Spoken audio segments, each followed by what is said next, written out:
Apa yang sebenarnya kamu lakukan dengan waktumu dan hidupmu? Aku tidak mengerti bagaimana kamu tidak memiliki api di kepalamu yang mendorongmu untuk menaklukkan dunia. Kamu punya waktu, tetapi itu terbuang sia-sia karena kamu tidak melakukan apa-apa dengannya. Aku berkata pada saudaraku beberapa hari lalu, setiap pria yang aku hormati hanya ingin bekerja. Kamu bertanya padaku apa yang kulakukan saat bangun? Aku bekerja. Hari Minggu, aku bekerja. Seluruh hidupku adalah kerja. Sedangkan wanita yang kukenal, sebagian besar hanya mencari kesenangan. Dan disinilah masalah dimulai, karena kesenangan selalu terkait dengan dosa, larangan, kelemahan. Kesenangan itu berbahaya. Kamu punya Ferrari atau Bugatti? Kamu ingin mengemudi dengan kecepatan gila agar orang mengenalmu di kotamu. Apa yang terjadi? Masalah. Kamu ingin begadang di klub, dikelilingi wanita? Masalah lebih banyak lagi. Apapun yang kamu lakukan ketika kaya akan digunakan melawanmu. Lalu kamu bertanya, bagaimana aku bisa kaya tanpa masalah? Dan jawabannya, apa gunanya menjadi kaya jika kamu mengurung dirimu dan hidup seperti pengecut yang takut akan segala sesuatu? Ini bukan hidup. Tidak ada cahaya tanpa kegelapan.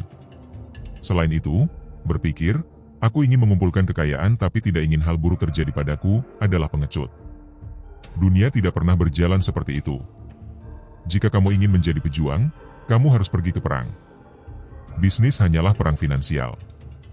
Jika kamu ingin menjadi pria sejati, bersiaplah untuk pertempuran. Dan itu membutuhkan kerja keras, usaha, dan disiplin. Ada begitu banyak yang harus dilakukan sehingga aku tidak mengerti orang-orang yang mengatakan mereka tidak tahu apa yang harus mereka kerjakan. Aku hampir tidak tidur, tidak berbaring di tempat tidur, tidak membiarkan diriku bermalas-malasan. Aku tidak mengerti bagaimana ada pria yang hidup tanpa kerja keras terus-menerus. Saudaraku, kamu membutuhkan 10 paspor, 25 rekening bank, perusahaan fiktif, dana kepercayaan, properti, beberapa tempat untuk tinggal bagi dirimu dan keluargamu, dan yang terpenting, kamu harus menggerakkan uangmu dengan cerdas. Tetapi kebanyakan orang duduk diam, seolah kesuksesan akan mengetuk pintu mereka sendiri. Jika kamu tidak melakukan pekerjaan dasar dari awal, bahkan jika kesempatan datang dan kamu menghasilkan uang, uang itu sendiri akan menghancurkanmu. Itulah sebabnya mereka ingin pria tetap terjebak di tengah, patuh, tanpa kekuatan. Semua aturan dibuat untuk menjaga kamu tetap di sana, disangkar pria biasa. Ingat apa yang Allah katakan dalam Al-Quran, Allah tidak membebani seseorang melainkan sesuai dengan kemampuannya. Jika Allah mengujimu, itu karena kamu mampu menanggungnya. Sedangkan aku melihat bahwa musuh-musuhku hanya membuatku lebih kuat. Apakah kamu pikir penjaraku akan membuatku lemah? Tidak, aku akan keluar lebih berbahaya. Penjara bukanlah hal terburuk yang bisa terjadi. Ada penyakit, kecelakaan, perang, kehilangan orang tercinta, semuanya lebih kejam daripada sel penjara. Ya, penjara sulit, tetapi itu hanya berada di tengah daftar bencana. Bahaya sesungguhnya adalah jika sistem mencoba menghancurkanku sepenuhnya. Dan aku yakin mereka telah memikirkan hal itu. Mungkin suatu hari mereka akan melakukannya. Tetapi sebelum itu, mereka akan mencoba menahanku. Dan tujuan utama mereka adalah menghancurkanku secara finansial. Dan aku tidak akan membiarkan itu terjadi, sama sekali. Namaku hari ini menjadi merek yang setara dengan miliaran. Aku adalah diriku sendiri, unik dan tak tergantikan. Aku bisa masuk ke perusahaan manapun dan berkata, bayar aku 10 juta dan aku akan mewakili merek kalian, dan mereka akan melakukannya. Tidak peduli seberapa keras mereka mencoba, mereka tidak akan bisa membuatku miskin. Aku akan selalu kaya. Kalian ingin memasukkanku ke penjara? Silakan. Kalian tidak mengerti bahwa aku mencintai kesulitan. Aku telah melatih pikiranku untuk mencintai rasa sakit, untuk mengubah penderitaan menjadi kekuatan. Masukkan aku ke sel penjara. Bagus, aku akan punya semua waktu untuk membangun tubuhku dan memperkuat jiwaku. Jika kalian pikir penjaraku akan menghancurkanku, kalian salah. Ini hanya akan menambah ketakjubanku, penghormatan, dan ketenaranku di seluruh dunia. Aku akan keluar lebih kuat, lebih terkenal, dan dengan kekayaan yang sama. Kalian pikir aku takut? Ambil aku saja, mari kita lihat. Aku tidak menganggap penjara sebagai hukuman. Aku mencari kehidupan yang luar biasa, dan kehidupan luar biasa penuh dengan naik dan turun. Aku tidak akan berhenti bertarung, bahkan jika kalah dalam 100 pertempuran. Aku tidak diciptakan untuk hidup biasa, rumah, pekerjaan, dan sofa. Tidak, itu bukan untukku. Aku tidak hidup untuk bersantai. Aku hidup untuk perang, untuk kesulitan. Aku tidak akan menghargai mengendarai Bugatti keliling dunia jika aku tidak merasakan api kesulitan. Dan jika seseorang menaruh pistol di kepalaku, apa yang akan kulakukan? Menangis? Tidak. Silakan tarik pelatupnya. Aku menjalani hidup keduaku, dan aku tidak lagi takut. Jika mereka ingin aku mati, aku akan mati. Tapi sebelum itu aku tahu aku masih memiliki banyak pertempuran untuk dijalani di penjara yang mereka sebut hidup ini. Aku hidup di kehidupan keduaku, dan waktuku belum habis. Masalahnya, jika mereka menyingkirkanku sekarang, mereka akan menjadikanku martir. Dan mereka tidak menginginkannya. Di zaman ini, kamu tidak bisa menghapus seorang pria tanpa seluruh dunia menyadarinya. Jika mereka membungkamku, semua orang akan tahu. Mereka tidak ingin memberiku kemuliaan legenda, tidak ingin aku dikenang sebagai pahlawan abadi. Tidak. Apa yang benar-benar mereka inginkan adalah menghancurkanku. Dan seorang pria di puncak kekuatannya tidak dihancurkan dengan peluru, tetapi dengan mencoba mematahkan dirinya, memaksanya untuk berlutut, untuk meminta maaf di depan kamera, mengatakan, "Maaf, Matrix, aku tidak bermaksud." Itulah yang mereka inginkan, membuatku menjadi pengecut. Tapi mereka tidak akan berhasil. Aku keras kepala, tangguh, dan berkata jujur walaupun pahit. Ini misiku, untuk tidak berbohong, untuk tidak menyerah. Itulah sebabnya mereka membenciku. Tujuan mereka adalah menghancurkanku, tetapi aku menolak. Kemungkinan besar mereka akan mencoba menghancurkanku dengan masalah hukum yang tak ada habisnya, dengan tuntutan, intrik, dan belenggu finansial. Mereka ingin kebangkrutanku atau menghancurkan mentalku. Tapi mereka tidak memahami satu kebenaran dasar. Setiap serangan hukum terhadapku justru memperkuat mereka, meningkatkan ketenaranku, dan membuatku lebih kaya. Sementara pikiranku tidak akan pernah patah, karena aku adalah panglima perang. Dan perang tidak menghancurkanku, tetapi memberiku energi. Silakan saja. Biarlah mereka datang. Aku siap. Generasi baru tersesat. Aiden Ross memiliki audiens muda yang besar, dan sejujurnya, mereka sudah habis. Hidup mereka kacau. Sebagian besar streamer hanyalah badut, tidak memberikan nilai nyata apapun. Dan mengapa? Karena sebelum kamu memberikan sesuatu kepada dunia, kamu harus tahu sesuatu. Pengetahuan sejati hanya datang melalui rasa sakit. Allah mengajarkan pria melalui penderitaan. Setiap luka, setiap pukulan, adalah pelajaran. Mari jujur, pria hanya belajar melalui jalan yang sulit. Berapa kali seorang wanita berkata padamu, "Berhenti selingkuh dariku atau aku akan pergi?" Dan kamu bilang, ya, lalu melanjutkan. Sampai hari itu tiba ketika dia pergi. Dan disitulah kamu belajar. Begitulah adanya. Allah mengajarkan kita melalui kekerasan. Itulah sebabnya, bahkan untuk memiliki kebijaksanaan dan nilai, kamu harus menjalani hidup yang keras. Orang-orang mendengarkanku karena aku telah mengalami baik dan buruk. Jika aku hanya membanggakan mobil dan jam tangan, tidak ada yang akan peduli padaku. Bahkan mereka akan membenciku, berkata, "Pria ini hanya pamer."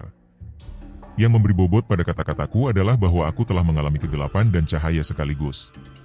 Sementara sekarang, anak-anak ini di internet, mereka belum mengalami apapun. Umurnya 14 tahun dan mulai mengumpulkan jutaan. Mereka belum merasakan kesulitan, jadi mereka menggunakan satu-satunya cara untuk menarik perhatian, mempermalukan diri sendiri, bertindak seperti badut, membuat orang menertawakan mereka daripada tertawa bersamanya. Dan begitulah permainan berubah menjadi perlombaan menuju dasar.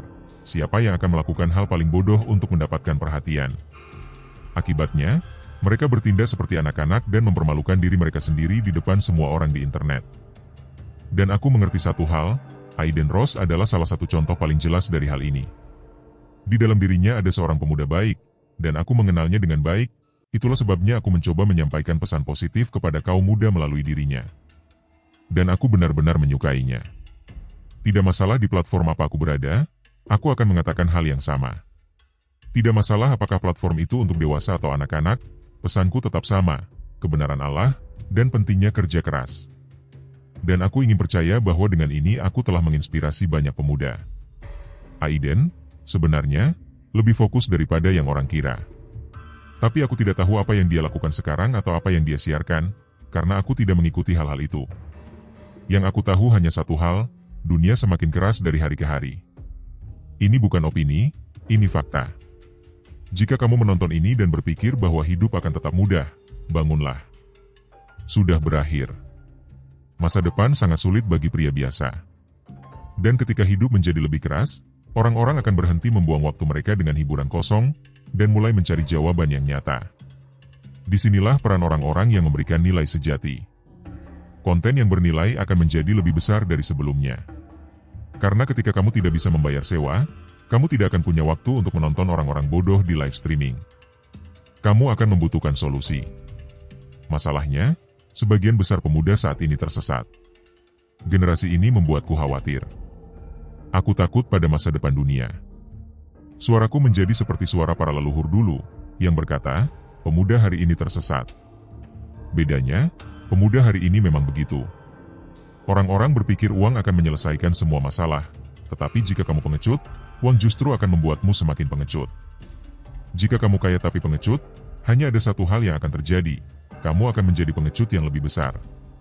Kamu akan lebih takut dicuri, lebih takut orang mengetahui di mana kamu tinggal. Dan jika kamu bodoh, kamu akan menjadi lebih bodoh dengan uang lebih banyak. Dan jika kamu lemah, kamu akan tetap lemah meski memiliki barang mewah yang mahal.